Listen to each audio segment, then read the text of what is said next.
7 তারিখ ফল ঘোষণা হবে, রবীন্দ্রসঙ্গীতের সাথে ডিজেও বাজবে, এবার বলে দিয়ে গেলাম।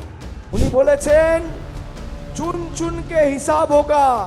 তারা সব দিয়েছো, একটা বৈদ্যুতিক চুল্লি করে দিতে হবে। वो कथित चाणक्यों का क्या हुआ? उन कथित चाणक्यों की का महिमा मंडन करने वाले पत्रकार कहाँ हैं?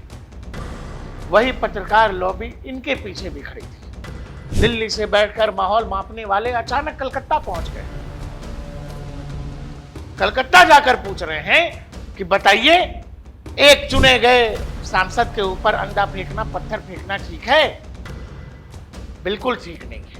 बताओ, आपने कहां देश में देखा कि इतना बड़ा नेता, राज्य की मुख्यमंत्री का भतीजा जो 15 साल से राज्य में शासन चल रहा हो, जिसका इतना गुस्सा, इतनी नाराजगी कि लोग खुले आम अंडा लिए हुए हैं हाथ में, और इधर आएगा तो मारेंगे, आएगा तो मारेंगे।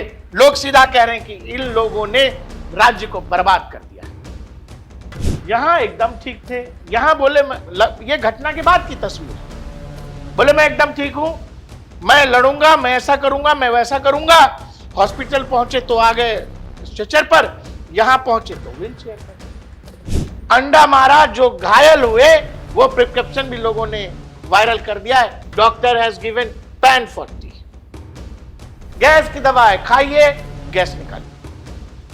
अगर ये गलत है तो उस समय कहां थे जब साल दर साल लोगों के घर कूचे गए, लोगों के घर में आग लगा दिया गया, गांव में एक साथ कई लाशों को टांग दिया गया? तो टीएमसी की हालत वही होनी है। देखिए, इन परिवारवादी पार्टियों का हाल वही होना है जो अंत में होता है, क्योंकि आपकी नीति नहीं है, आपका नियत नहीं है, आपका एक ही बात है, हम हमारे दो परिवार में जो है चलता रहे, पुष्ट दर पुष्ट चलता रहे। दोस्तों, आपको उद्धव ठाकरे याद हैं? आपको उनके बेटे, बड़बोले बेटे आदित्य ठाकरे याद हैं? शिवसेना की तरफ से रोज आकर नई घोषणा करने वाले संजय राउत याद हैं? स्वघोषित चाणक्य शरद पवार याद हैं? और शरद पवार के पीछे बैठी महाराष्ट्र की वो लॉबी, दिल्ली में बैठे कुछ पत्रकार जिन्होंने लिखना शुरू किया कि भाई असल चाणक्य तो राजनीति के शरद पवार हैं। क्यों? क्योंकि नरेंद्र मोदी और अमित शाह की जोड़ी को महाराष्ट्र में एक तरह से मात दी गई। शरद पवार के भतीजे सुबह गए फडणवीस के पास और शाम को घर लौट आए। लोगों ने कहा शरद पवार से बड़ा जो है चाणक्य नहीं है। और उसके बाद शिवसेना की एक से एक बदतमीजी याद करिए, जिसमें देश के प्रधानमंत्री और गृह मंत्री के लिए तरह तरह के बात कहे गए। आज कहां है शिवसेना? कहां है एनसीपी? वो कथित चाणक्यों का क्या हुआ? उन कथित चाणक्यों की का महिमा मंडन करने वाले पत्रकार कहां हैं? वही पत्रकार लॉबी इनके पीछे भी खड़ी थी। जो पत्रकार कभी थे ही नहीं, जिन्होंने कभी सच कहा ही नहीं, और आज वो खड़े हैं कि अरे अरे अभिषेक के साथ क्या हो गया? दिल्ली से बैठकर माहौल मापने वाले अचानक कलकत्ता पहुंच गए। कलकत्ता जाकर पूछ रहे हैं कि बताइए, एक चुने गए सांसद के ऊपर अंडा फेंकना, पत्थर फेंकना ठीक है? बिल्कुल ठीक नहीं है। लोकतंत्र इसकी मनाही है, लोकतंत्र में इसकी कोई जगह नहीं होनी चाहिए। इसका समर्थन कोई भी सामान्य व्यक्ति, जिसको सामान्य समझ होगी, वो नहीं करेगा। लेकिन सवाल ये है कि ये जो पत्रकार महोदय अचानक से माहौल देखने पहुंच गए, इनको क्या आज जन्म हुआ है? इनका आज जन्म लिया है, आज अवतार लिया है इन्होंने? बंगाल में क्या ये कोई पहली घटना है जब किसी नेता पर पत्थर या अंडे फेंके गए हैं? नहीं, पहले भी होता रहा है। लेकिन एक बार में आपने उस वक्त एक तरह की मौन सहमति या मौन साध लिया था। अब आपको लग रहा है, क्योंकि पाला बदल गया है, तो आपको लग रहा है कि अचानक से लोकतंत्र खतरे में हो गया है। वो अंडा किन लोगों ने फेंका? ये महिलाएं रास्ते में पहले से घोषणा कर रही हैं कि आएगा तो अंडा मारेंगे। अभिषेक बनर्जी को लेकर बंगाल में ऐसा रोष है कि खुले में महिलाएं कह रही थी कि देखो जी, वो आएंगे तो हम मारेंगे। लोग खुले में चिल्ला रहे हैं कि ये नौकरी खा गया, लोगों का घर खा गया, लोगों के औलाद बर्बाद हो गए, सब कुछ खत्म हो गया, ये चोर है।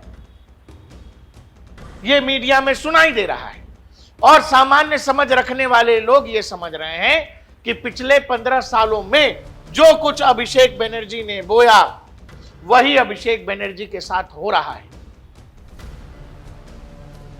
नहीं होना चाहिए, लोकतंत्र में इसकी कोई जगह नहीं है, संसदीय राजनीति में इसकी कोई जगह नहीं है, लेकिन फिर सवाल है कि ये रास्ता अख्तियार किसने किया, ये पहले कर कौन रहा था।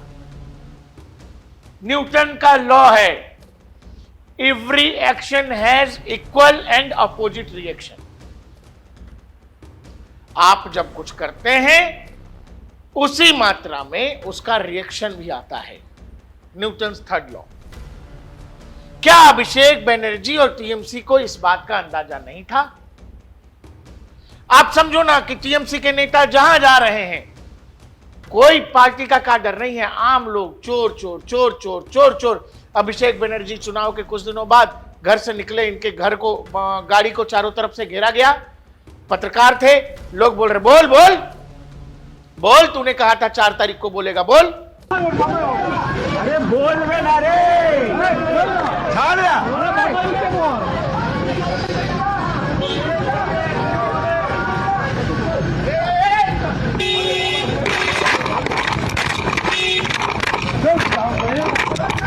बंगाल में एक पॉलिटिकल क्लास को बड़ी इस बात की चिंता है और देश में एक वर्ग बड़ा चिंतित है कि अरे बंगाल में लोकतंत्र अचानक से खतरे में आ गया है। दर्शकों, बंगाल में लोकतंत्र कभी था ही नहीं। बंगाल के बॉर्डर पर भारत के संविधान को रोक दिया जा रहा था। जैसे भारत की तमाम संवैधानिक संस्थाएं, सेंट्रल एजेंसीज को एक राज्य सरकार रोक रही थी, भारत सरकार, भारत के संविधान को रोका जा रहा था। अब क्या हो रहा है? अब हो यह रहा है कि टीएमसी छिन्न भिन्न हो जाएगी, टीएमसी तबाह बर्बाद हो जाएगी, टीएमसी कहीं की नहीं रहेगी, टीएमसी के होंगे टुकड़े टुकड़े। कितने टुकड़े पता नहीं, ये होना है। ये तो दरवाजा बीजेपी ने बंद कर रखा है, नहीं तो हर सांसद विधायक उस दरवाजे में जाने को तैयार है। पार्टी की मीटिंग बुलाई थी भतीजे के अंडा लगने के अवसर पर। ममता बनर्जी ने भतीजे को जो अंडे से चोट लगी, उस चोट के आधार पर बोला कि आइए सब लोग एक प्रोटेस्ट में करने जा रही हूं। पूरी पार्टी मीटिंग बुलाई, 80 विधायक हैं, 80 में से 60 नहीं पहुंचे, 20 ही पहुंचे। पार्टी को बैठक कैंसिल करनी पड़ी। ममता बनर्जी कह रही है कि बंगाल की पुलिस डरा रही है। তৃণমূল কংগ্রেসের এমএলএদের পুলিশ দিয়ে ভয় দেখানো হচ্ছে। লোকাল আইসি এবং এসপিরা ফোন করে বলছেন এবং বাড়িতে পুলিশ পাঠিয়ে রাখছেন যাতে তারা বেরোতে না পারে, এবং তাদের পরিষ্কার বলা হচ্ছে দল ভাঙুন, অমুক লোকের সাথে গিয়ে যোগাযোগ করুন।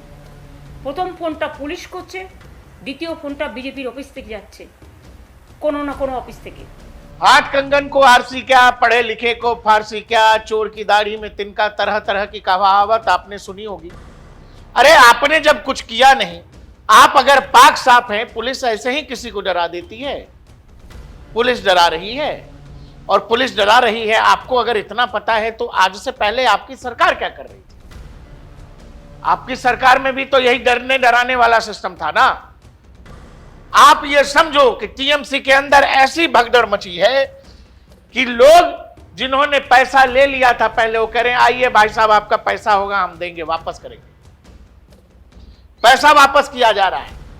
ये अभिषेक बनर्जी जिन पर अंडे फेंके गए, जिनको अचानक लोकतंत्र, संविधान, इन सब की याद आ रही है। ये अभिषेक बनर्जी चुनाव के दौरान क्या कह रहे थे जानते हैं? 4 तारीख को रिजल्ट आएगा, 4 तारीख को रिजल्ट आएगा और डीजे बजेगा। ऐसा डीजे बजाऊंगा कि कान से खून निकाल दूंगा। আমি বলি ওরে মমতা ব্যানার্জির উদারতা, সিপিএম এর হাড়মাত গুনো, জামা পাল্টে বিজেপির জল্লাদ হয়েছিস। মমতা ব্যানার্জির উদারতা, অনেক উদারতা হয়েছে। 4 তারিখ ফল ঘোষণা হবে, রবীন্দ্রসঙ্গীতের সাথে ডিজেও বাজবে, এবার বলে দিয়ে গেলাম। इतना ही नहीं, भाषण देते हुए इन्होंने कहा कि दिल्ली का कौन सा बाप आकर के तुमको बचाएगा, ये मैं देखूंगा। इतना ही नहीं, इन्होंने आगे कहा, देश के गृह मंत्री को चुनौती देते हुए कि अमित शाह को चैलेंज, 4 मई को 12 बजे के बाद कलकत्ता में रुक कर दिखा देना, बता दूंगा मैं कौन हूं। देश के गृह मंत्री को चैलेंज कर रहा था यह व्यक्ति। यूनियन ऑफ इंडिया लिख रहा था, यूनियन ऑफ इंडिया को चैलेंज कर रहा था कि भारत सरकार, इलेक्शन कमीशन के ज्ञानेश कुमार, इन सबको चैलेंज किया जा रहा था।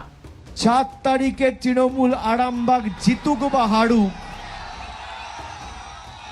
আমরা গতবারও আরামবাগ হেরেছিলাম, গোঘাট হেরেছিলাম, খানাকুল হেরেছিলাম, পুরসুরা হেরেছিলাম, কিন্তু উদারতা পার পেয়ে গেছিলে। এবার আমি নিজে দায়িত্বে থাকবো। আর অমিত শাহকে চ্যালেঞ্জ, উনি বলেছেন চুন চুনকে হিসাব হোগা। আমি বলি যদি বুকের পাটা থাকে 4 তারিখ বাংলায় থাকবেন, কলকাতায় দেখা হবে বেলা 12টার পরে। कहानी इतनी ही नहीं है। डायमंड हार्बर मॉडल, ये साफ कह रहे थे कि जहांगीर ने मेरे को कहा है कि एक इलेक्ट्रिक वो देने के लिए, शवदाह गृह देने के लिए। मैंने जहांगीर को कहा कि हाँ जहांगीर देंगे, क्योंकि 4 मई को कुछ लोगों को हार्ट अटैक आने वाला है। দাদা সব দিয়েছো, একটা বৈদ্যুতিক চুল্লি করে দিতে হবে। আমি ভাবলাম 4 তারিখ ফল বেরোনোর পর কিছু লোক তো হার্ট অ্যাটাক করবে, তাদের সৎকারটাও ভালো করে করা আমাদের উচিত। बंगाल चल कैसे रहा था, बंगाल को चलाया कैसे जा रहा था, आपको नहीं समझ में आ रहा है? संदेश खाली देख के आपको नहीं समझ में आया? ये दिल्ली में बैठे जो लोग अपने आगे लिखते हैं हम पत्रकार हैं, हम स्वघोषित पत्रकार हैं, हम स्वतंत्र पत्रकार हैं, हम गोदी मीडिया नहीं है, इन लोगों से आपने पूछा कि इन लोगों ने संदेश खाली पर क्या बताया देश को? इनसे आपने पूछा कि आरजीकर पर इन्होंने क्या बताया देश को? ये लोग हर बार ये बताते रहे कि दिल्ली में चूंकि बीजेपी है, उसके अपोजिट में ममता बनर्जी का बंगाल में रहना जरूरी है। लेकिन बंगाल में रहना जरूरी है, क्या ये इतना जरूरी है कि उसकी आड़ में वो सब कुछ हो जो एक लोकतांत्रिक परंपरा में जिसका नहीं होना चाहिए, जिसका लोकतंत्र में कहीं कोई स्थान नहीं होना चाहिए? दुर्गा पंडालों पर काले कपड़े लगा दिए गए, कोर्ट के आदेश के बाद मंदिरों के दरवाजे नहीं खोले गए। लोगों ने कहा कि नहीं नहीं, देश में बैलेंस को बनाए रखने के लिए यह बड़ा जरूरी है। देश के गृह मंत्री को चुनौती दे रहा है एक सांसद जो मुख्यमंत्री का भतीजा है, जो कह रहा है कि ममता बानो तो बहुत उदार है, लेकिन 4 मई को इस जगह का की स्टीयरिंग मैं अपने हाथों में रखूंगा, कान से खून निकाल दूंगा, ऐसा डीजे बजाऊंगा। আমি বলি ওরে মমতা ব্যানার্জির উদারতা, সিপিএম এর হারামাত গুণ, জামা পাল্টে বিজেপির জল্লাদ হয়েছিস। মমতা ব্যানার্জির উদারতা, অনেক উদারতা হয়েছে। 4 তারিখ ফল ঘোষণা হবে, রবীন্দ্রসঙ্গীতের সাথে ডিজেও বাজবে, এবার বলে দিয়ে গেলাম। बात केवल अभिषेक बनर्जी की है। ममता बनर्जी भी राज्य के हिंदुओं को क्या कह रही थी? राज्य के हिंदुओं को कहा जा रहा था कि अरे मैंने रोक के रखा है एक आबादी को, नहीं तो कुछ सेकंड में वो इधर उधर कर देंगे। कल्याण बनर्जी हैं सांसद, देश के गृह मंत्री अमित शाह को, ज्ञानेश कुमार को, शुभेंदु अधिकारी जो आज के मुख्यमंत्री हैं, उनको बुला रहे थे कि आइए आइए 15 दिन रहिए, मैं आपको बताता हूं, सीआरपीएफ छोड़ करके आओ। आए अमित शाह आए, आए शुभेंदु आए, আয় সুকান্ত আয় আয় সিআইএসএফ ছাড়া আসবে, আয় চলে আয়, কত তোর লোক আছে, আর আমরাও লোক নিয়ে যাবো, আমাদের লোক। কোনো সিআইএসএফ থাকবে না, কোনো বিএসএফ থাকবে না, কোনো পুলিশ থাকবে না, সুকান্ত তুই আয়।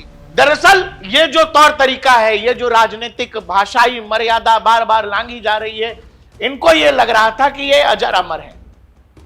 इन्होंने एक ऐसा इलेक्टोरल सिस्टम डेवलप कर लिया था बंगाल में जो फुल प्रूफ लग रहा था इनको कि इस तंत्र को भेदना मुश्किल है, और इनको हर बार अपनी जीत प्रमाणिक लग रही थी, और इसीलिए इनको लगता था कि हमारा तो कोई कुछ कर नहीं सकता। सेंट्रल एजेंसीज की एंट्री हमने बैन कर रखी है, राज्य की पुलिस और राज्य की सीआईडी हमारे हाथों में है, हमको कौन क्या कर लेगा। और इसीलिए ये आदमी इतनी हिम्मत कर रहा था यूनियन ऑफ स्टेट्स या यूनियन ऑफ इंडिया लिखने की।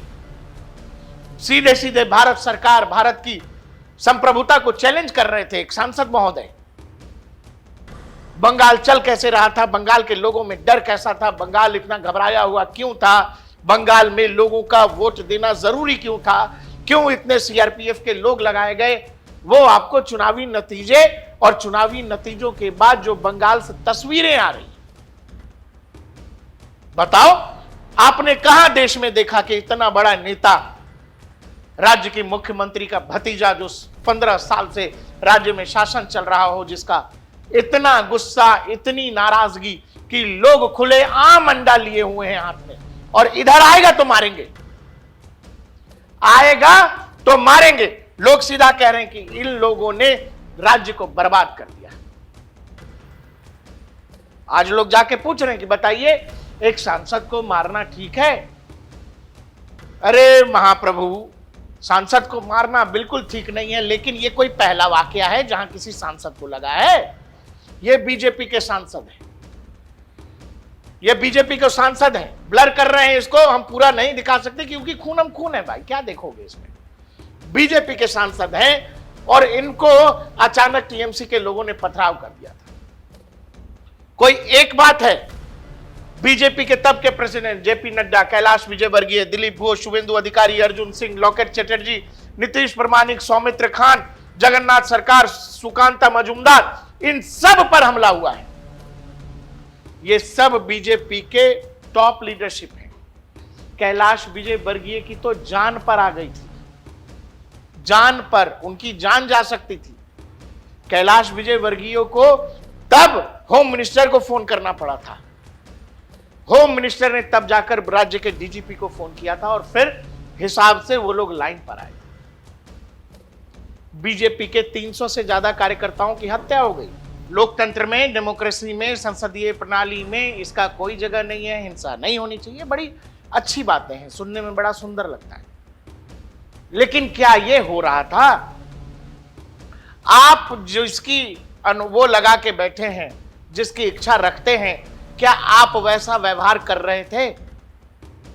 आपका व्यवहार दूसरों के साथ कैसा था? यह सवाल नहीं पूछा जाना चाहिए।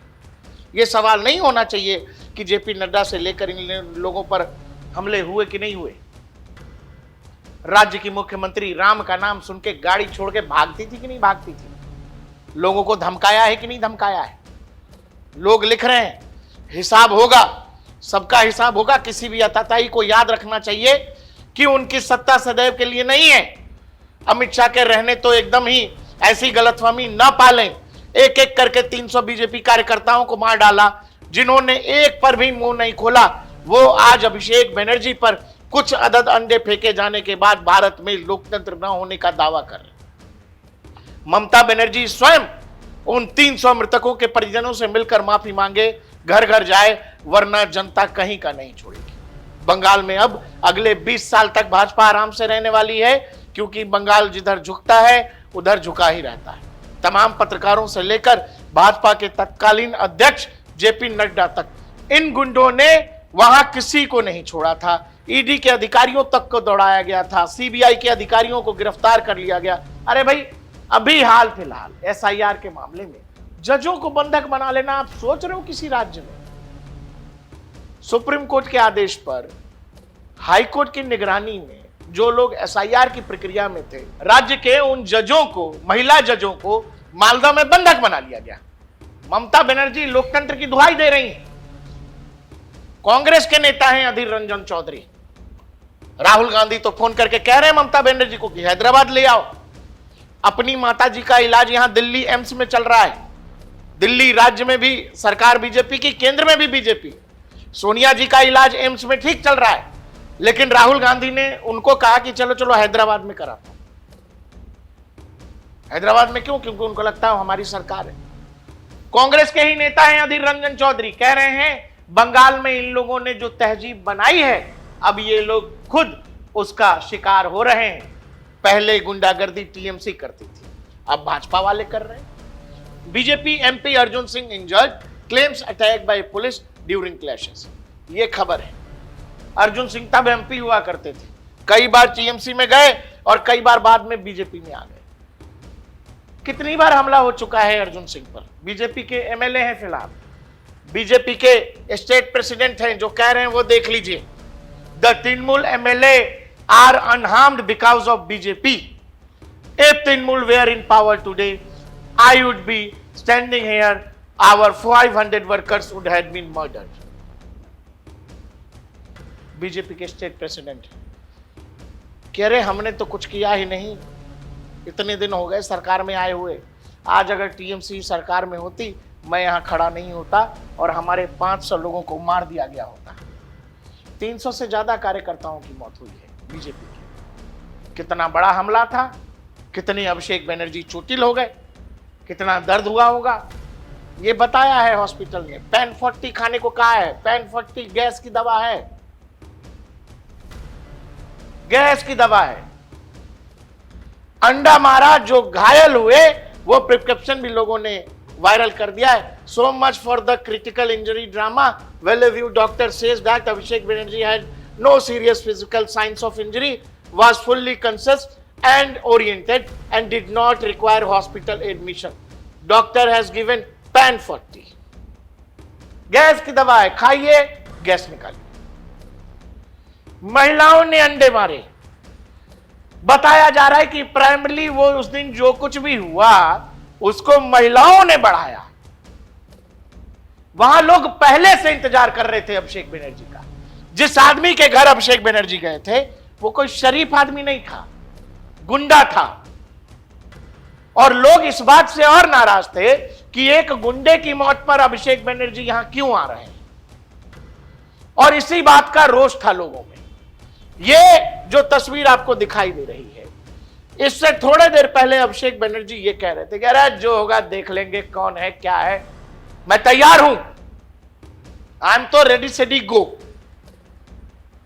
उसके बाद यहां जब अंडों का फेंका चालू हो गया, अंडों वाला कार्यक्रम हो गया, अभिषेक बनर्जी यहां कह रहे थे कि देखिए मेरी क्या हालत कर दी है, मेरा चश्मा तोड़ दिया है, मेरे पे पत्थर फेंका है, अंडा फेंका है, डेमोक्रेसी की क्या हालत है।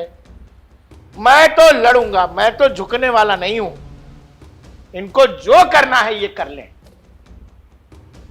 ठीक है जी। यहां से अचानक जब हॉस्पिटल का सीन आता है, ये और ये पता नहीं क्या हो गया। हॉस्पिटल जब पहुंचे तो स्ट्रेचर पर पहुंचे, गाड़ी से ही स्ट्रेचर पर लादा गया, और जब हॉस्पिटल से निकले तो ऐसे निकले व्हील चेयर पर। ऐसा गजब है। यहां एकदम ठीक थे, यहां बोले ये घटना के बाद की तस्वीर है, बोले मैं एकदम ठीक हूं, मैं लड़ूंगा, मैं ऐसा करूंगा, मैं वैसा करूंगा। हॉस्पिटल पहुंचे तो आ गए स्ट्रेचर पर, यहां पहुंचे तो व्हील चेयर पर। एक ऑडियो वायरल हो रहा है, ऑडियो वायरल हो रहा है जिसमें ममता बनर्जी उस अस्पताल के डॉक्टरों को धमका रही है कि तुम इनको डिस्चार्ज क्यों कर रहे हो, इसको एडमिट करो। डॉक्टर का प्रिस्क्रिप्शन मैंने आपको दिखाया। डॉक्टर कह रहे मैडम जब कुछ हुआ ही नहीं है, जब कोई ऐसी इंजरी ही नहीं है, तो इनको यहां हॉस्पिटल में रख के क्या करेंगे, ले जाइए घर। ममता बनर्जी इसी बात से नाराज है।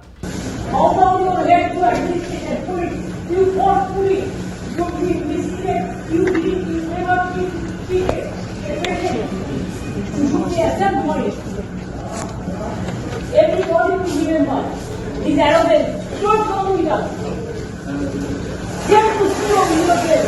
You are running the hospital, taking the doctor. Because BJP is in power. Tomorrow if the central government is not there, then we will take care. For your health, you should be safe and sound.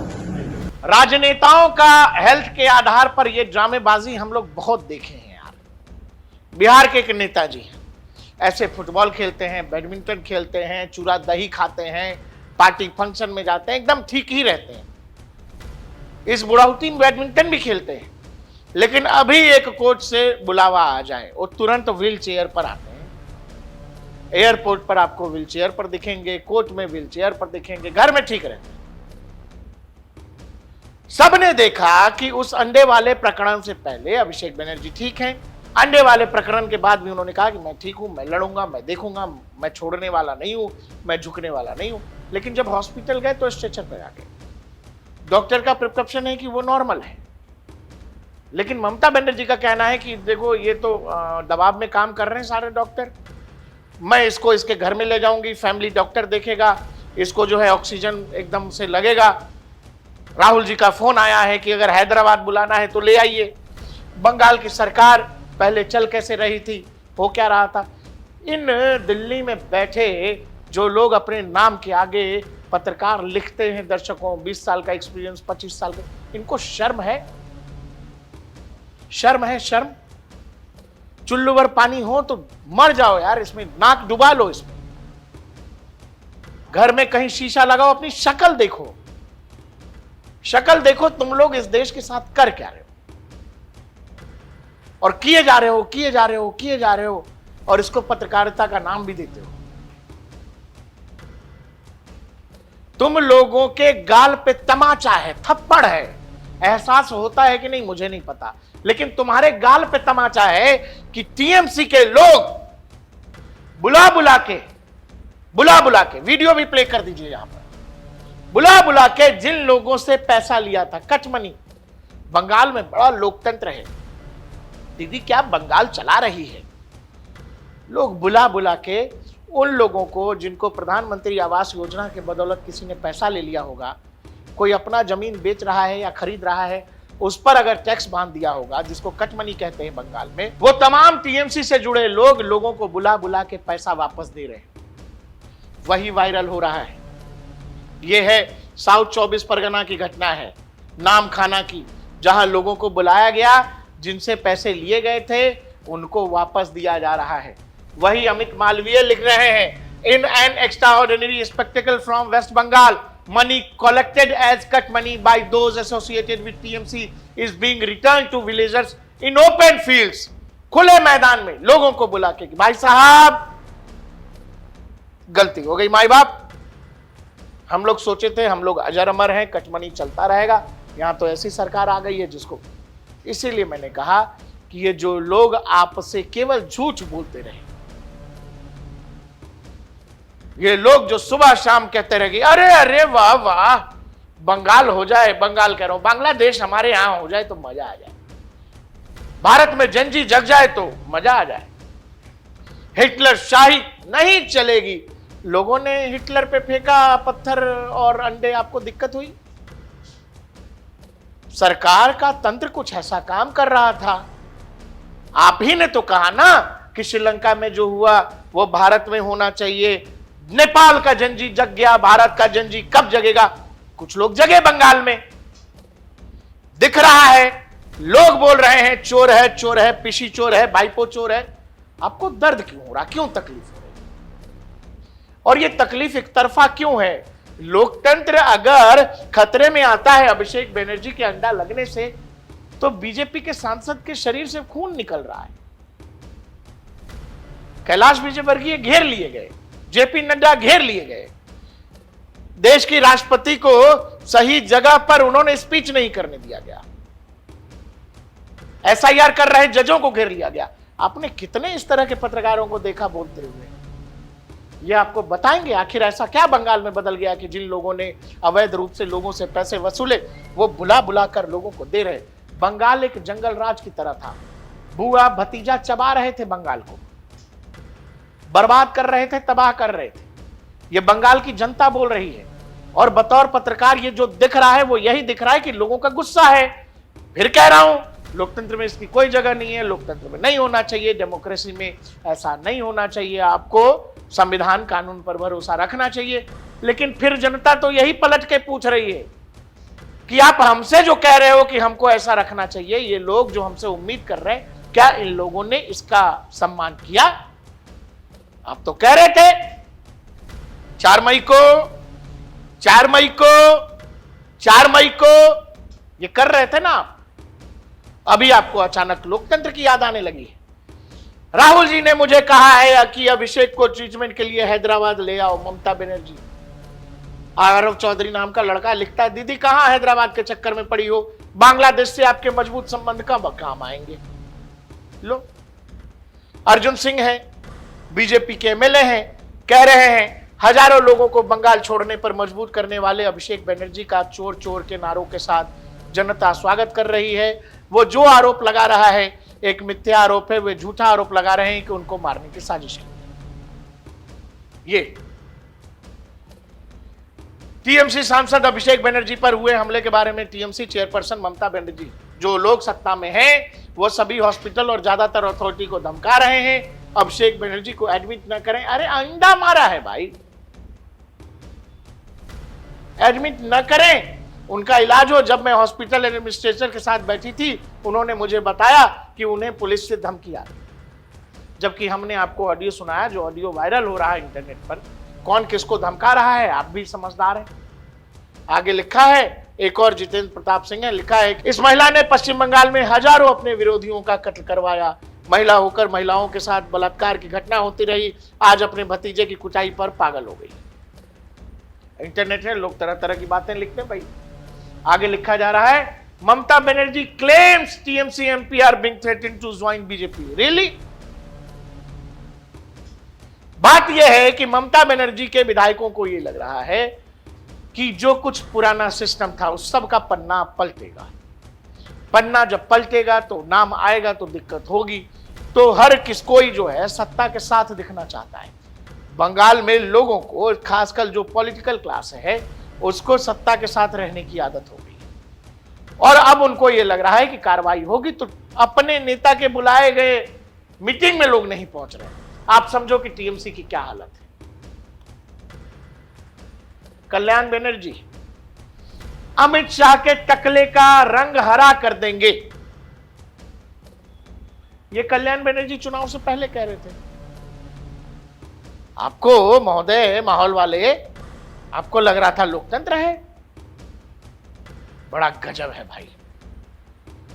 Bengal में कितने लोगों की हत्या हो गई, लोगों के साथ बलात्कार हो गया, जहां हाईकोर्ट ने कह दिया, हाईकोर्ट के अंदर टीएमसी के कार्यकर्ता घुस गए भाई। हाईकोर्ट को कहना पड़ रहा गया। सुप्रीम कोर्ट के चीफ जस्टिस ऑफ इंडिया ने कहा कि भाई बड़ी आफत है कि हमको रात के 2 बजे तक जगना पड़ा। यह बतला रहा है कि राज्य की कानून व्यवस्था क्या होगी। एनआईए की रेड, ईडी की रेड में मुख्यमंत्री जाकर के सबूतों का फाइल अपने साथ ले जाती है। यह हमने कब देखा था भारतीय लोकतंत्र में। दर्शकों, जो बंगाल में हो रहा था वो ऐसा था कि क्या कहिएगा। आप समझिए ना कि क्या हो रहा था कि ट्रंप बधाई दे रहा है मोदी जी को जीतने पर, ढाका में बवाल मचा हुआ है, पाकिस्तान में बवाल मचा हुआ है और अमेरिका का विदेश मंत्री सीधे पहले कलकत्ता आता है बंगाल के हारने पर। क्यों आया होगा देखिएगा, सोचिएगा। वही जो मैं आपसे कह रहा था कि मेरी फैमिली डॉक्टर ने बताया है कि हम ऑक्सीजन लगाएंगे, ऑक्सीजन देंगे, यही सब चल रहा है। लेकिन सच क्या है? इतना तो है ना, जो सामान्य ज्ञान है आपके पास, हमारे पास, आंखों से कान से सुन रहे हैं, जो देख रहे हैं, जो समझ पा रहे हैं। जब कोई राजनीतिक तंत्र राजनीतिक बूट के नीचे लंबे समय तक जनभावनाओं को दबा कर रखता है, डरा कर रखता है, तो फिर यही होता है। लोकतंत्र में आप बहुत लंबे समय तक, साल दर साल, ये सब नहीं कर पाते हैं। ये पब्लिक का गुस्सा है, जनता का रोष है। आप ही तो कहते थे कि बांग्लादेश में बड़ा सुंदर हुआ, अब बंगाल की तस्वीर से इतनी दिक्कत क्यों है? चाह रहे थे ना, आपकी इच्छा थी, लोग पूरा कर रहे हैं, एंजॉय करिए इसको। अगर ये गलत है तो उस समय कहां थे जब साल दर साल लोगों के घर कूचे गए, लोगों के घर में आग लगा दिया गया, गांव में एक साथ कई लाशों को टांग दिया गया, गांव में एक साथ कई महिलाओं के साथ रेप कर दिए गए 2021 के विधानसभा चुनाव के बाद। ये बीजेपी के राज्य के अध्यक्ष बोल रहे हैं। आपने कहा कौन सी खबर पढ़ी भाई? बीजेपी के नेता हैं तेजिंदर बग्गा, लिख रहे हैं कुछ बिहार में। टीएमसी का नेता जो कट मनी ले रहा था वो बोल रहा है कि भाई ऐसा है, ये अनाउंस कर रहा भाई, अनाउंस कि जिन लोगों का भी पैसा है वो लोग आइए, सबके पैसे वापस मिल जाएंगे। और ये जो व्हील चेयर वाला ड्रामा है, हॉस्पिटल वाला ड्रामा है कि नहीं नहीं बढ़िया प्रिस्क्रिप्शन लिखाओ, हमारे यहां भी कुछ लोग छुट्टी जब मार लेते हैं दफ्तर में डॉक्टर के नाम पर, तो छुट्टी जब मार लेते हैं हम लोग मांगते हैं कि भाई ला प्रिस्क्रिप्शन, तो उनकी भी इच्छा रखती है कि डॉक्टर एक से एक बीमारी का नाम लिख दे वहां पर कि सर लिखिए कुछ बड़ा बीमारी लिखिए कि छुट्टी थोड़ी लंबी हो। सर्दी जुकाम का मामला नहीं लिखिए सर, ऐसा मत लिखिए कि अरे इसको गैस की गोली दी है, हमने हाजमोला दिया है, पेट खराबी था या जुलाब था, जो भी है ठीक है, बाकी सर कुछ बड़ा ऐसा लिखिए कि सीरियस लगे, जिसमें 2 4 5 दिन 10 दिन का छुट्टी जो है खप जाए। बताइए, राजनेता लोग भी ऐसा करता है। अंडा लगा है, सबको दिख रहा है कि यार अंडा लगा, नहीं लगना चाहिए अंडा यार, क्यों फेंका लोगों ने, लेकिन वो ये कह रहे हैं कि इसमें थोड़ा मजबूत बीमारी सब लिखिए कि मतलब बड़ा मामला खराब है। डॉक्टर ने नहीं लिखा, इस बात से ममता बनर्जी नाराज हो गई हैं। अब वही हेल्थ का सोमवार को पेश होना था सीआईडी के पास हेल्थ ग्राउंड्स पर। अब अगले 15 दिन तक कह रहे हैं अभिषेक बनर्जी कि जी कम से कम 15 दिन का आराम चाहिए। मिल गई छुट्टी, 15 दिन का आराम चाहिए, हम सीआईडी के पास पेश नहीं हो पाएंगे। बीजेपी रोज प्रेस कॉन्फ्रेंस कर रही है कि कोई झंडा लेके पट्टा लेके घूमेगा, वो टीएमसी का नहीं है। 22 एमएलए ऐसा बताया जा रहा है कि वो लोग ऑलरेडी टीएमसी छोड़ने का विचार कर रहे हैं, छोड़ने का विचार कर रहे हैं भाई। तो टीएमसी की हालत वही होनी है। देखिए, इन परिवारवादी पार्टियों का हाल वही होना है जो अंत में होता है, क्योंकि आपकी नीति नहीं है, आपका नियत नहीं है, आपका एक ही बात है, हम हमारे 2 परिवार में जो है चलता रहे, पुष्ट दर पुष्ट चलता रहे। जनता समझ गई है, जनता मान गई है, और ये मानिए कि जनता का गुस्सा है, ये जितनी जल्दी समझ जाएंगे आपको राजनीतिक तौर पर सही दिशा में जा पाएंगे। नहीं तो फिर लगे रहिए बीजेपी का साजिश है, मोदी की साजिश है, अमित शाह ऐसा करवा रहे, इसका तो कोई अंत है नहीं राजनीतिक तौर पर। लेकिन अगर टीएमसी को यह लग रहा है, अगर ममता बनर्जी और अभिषेक बनर्जी के लेवल पर अगर ये बात का अंदाजा नहीं है कि पब्लिक में रोष कितना है, पब्लिक में गुस्सा कितना है, तो जरा सड़कों पर जब आप निकलते हैं तो आपको अंदाजा होना चाहिए। इतने वक्त तक, साल तक आप जब सरकार चला लें, पब्लिक का मूड कैसा है आपको अंदाजा नहीं लग रहा है, तो फिर राजनीति कर रहे थे या कुछ और कर रहे थे। बाकी देखते रहिए डीएनपी इंडिया, हर खबर भरोसे के साथ।